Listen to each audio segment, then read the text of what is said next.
पाल लिया। दासी ने देख लिया अमुक घर में वो बच्चा रखा है, उस घर पे चिन्ह लगा दिया कुछ चौक का और बता दिया तुम्हारा बच्चा इसमें। और वो बच्चा 25 वर्ष का हो गया उसके घर में और अपने को पहचानने लगा दासी पुत्र कर्ण, दासी पुत्र कर्ण। मोहल्ले वाले भी जो जहाँ वो मोहल्ले में रहते थे, मोहल्ला पाड़ा जिसको क्या बोलते हैं, उसमें सब जानते थे दासी का बेटा तो गरीब का बच्चा था। ये सब मानकर कौरवों के साथ सेना में भर्ती हो गए, उसको भर्ती कर लिया गया और युद्ध के लिए सब तैयारी हो रही थी। पांडवों के साथ में कौरवों का युद्ध कल प्रारंभ होगा।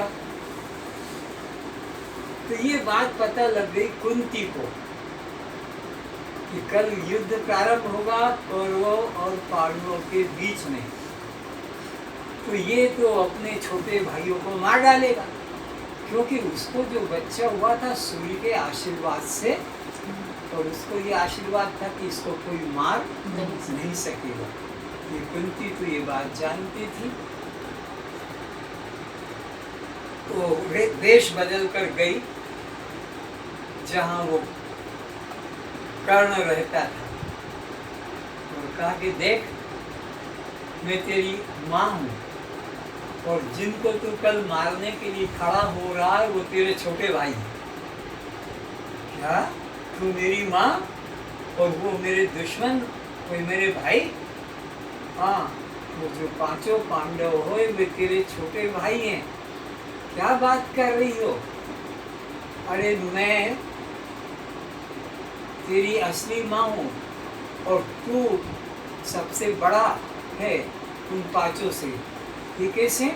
शादी के पहले मेरे को गर्भ में आ गया था सूर्य देवता का प्रसाद। तो कृष्ण भगवान ने भी इस बात को कहा कि ये बात ठीक है, वो तेरी माँ नहीं है, वो दासी माँ है, असली माँ ये है, इसने 9 महीने पेट में रखा। तो अब वो कर्ण जो दासी पुत्र बना हुआ था 25 साल से दासी पुत्र, अब कृष्ण भगवान ने समर्थन कर दिया कि ये तेरी असली माँ है, तू दासी का पुत्र नहीं। अब इसको कुंती पुत्र बनने के लिए क्या साधन करना पड़ेगा?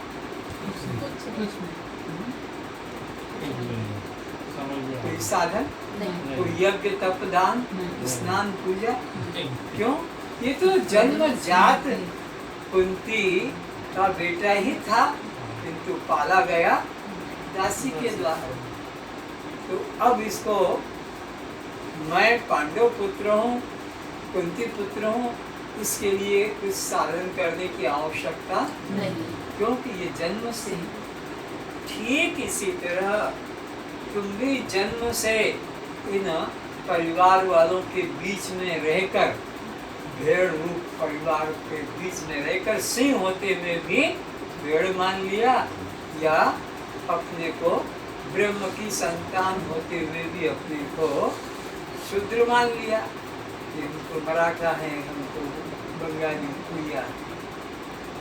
लेकिन जब कोई सच्चा सद्गुरु मिलेगा तो सिंह को पाकर, जंगल वाले सिंह को पाकर घर में पाले हुए सिंह के अपने को सिंह रूप जानने में देर नहीं लगी। तो इसी प्रकार सच्चा सद्गुरु जब मिलेगा तो वो तुम्हारे असली स्वरूप का बोध करा देगा, तो फिर तुम्हें ब्रह्म होने में, ब्रह्म बनने में या ब्रह्म रूप का स्मरण आने में देर नहीं। अर्जुन को ऐसा ही हुआ, अर्जुन को ब्रह्म ज्ञान मिला और अर्जुन को याद आ गई कि मैं तो साक्षी दृष्टा चेतन आत्मा हूँ, वो नष्ट हो गया। बस इतनी ही आवश्यकता है और कुछ साधन करने की जरूरत।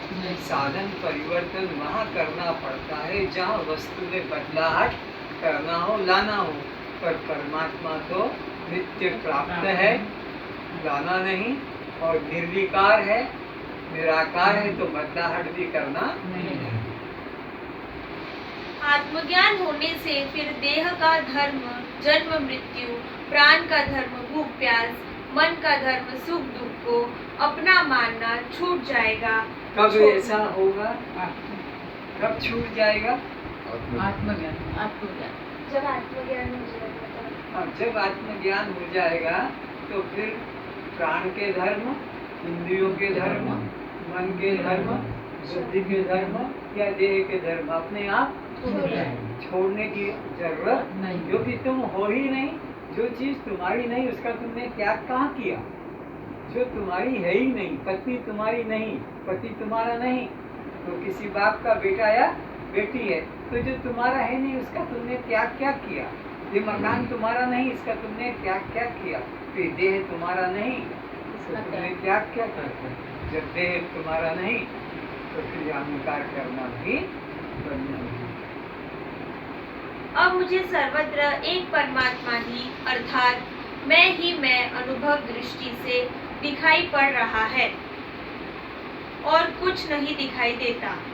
अब यह सब परमात्मा का अर्थात मेरा ही रूप दिखाई पड़ता है।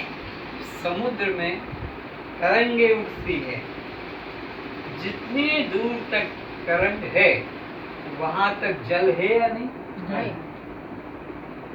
जहाँ तक तरंग दिख रही है वहां तक जल है, तो जहाँ तक दृश्य दिख रहा वहां तक दृष्टा है। अगर वहाँ जल न होता तो तरंग वहाँ दिखती नहीं। तरंग दिख रही है तो वहाँ जल है, तभी तरंग दिख रही है। तो ऐसे ही जहाँ भी दृष्टि जा रही है वहाँ दृष्टा है। अगर दृष्टा न होता तो दृश्य दिखाई ही नहीं पड़ता। तो अब वो जहाँ भी दृष्टि जाती है एक मैं, एक आत्मा, एक चेतन ही उसको प्रतीत होता है। जैसे फेन, तरंगे, बुलबुले, बर्फ, भाप आदि सब प्रतीति जल मात्र ही है। इसी प्रकार परमात्मा अर्थात मैं से भिन्न यहाँ कुछ अन्य नहीं है। मैं एक ही अनेक नाम आकार में भास रहा हूँ। सियाराम मैं सब जग जानी, करहु प्रणाम जोरी जुग पानी। ये हरे भरे वृक्ष मैं की ही हरियाली है। इन फूलों में मैं ही रंगीन होकर खिला हूँ। मैं ही समस्त पुष्पों में रंग व सुगंध बन फैल रहा हूँ। कल ये अभ्यास करने के लिए आपको कहा था कि घर जाओगे तब भी यही अभ्यास करना। जो जिससे तुम्हारी दृष्टि टकरा रही है, तुम्हारी दृष्टि में जो भी आ रहा है उसमें क्या निश्चय करना?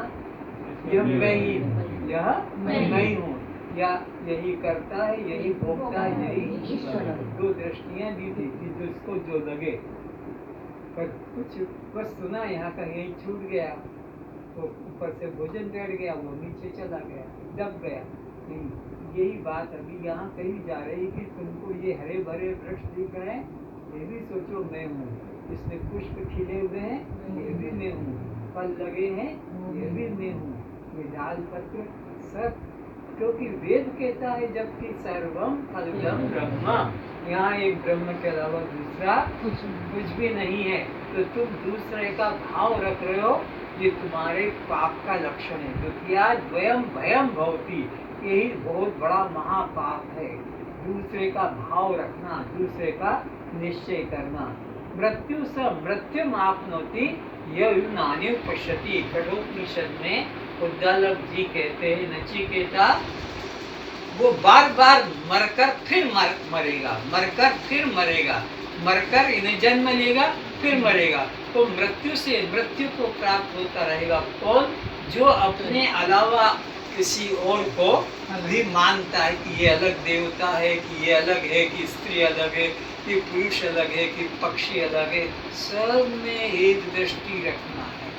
अगर दूसरा भाव आया तो वो जन्म मरण के चक्र से अनादि से आज तक भी नहीं छूटा और अनंत काल तक भी नहीं छूट सकेगा। यहाँ एक चैतन्य के अलावा, एक परमात्मा के अलावा, एक सत्य के अलावा दूसरे का राज्य ही नहीं। जैसे एक राजा होता है उसमें कोई दूसरा राजा नहीं, सिकंदर पृथ्वी का राजा बन गया तो अब दूसरा वहाँ नहीं, तो परमात्मा तो इस पृथ्वी का मालिक कहो कि राजा है, उसके अलावा यहाँ कोई दूसरा, और तुमने दूसरे की कल्पना की तो तुम्हारे को बंधन लगेगा।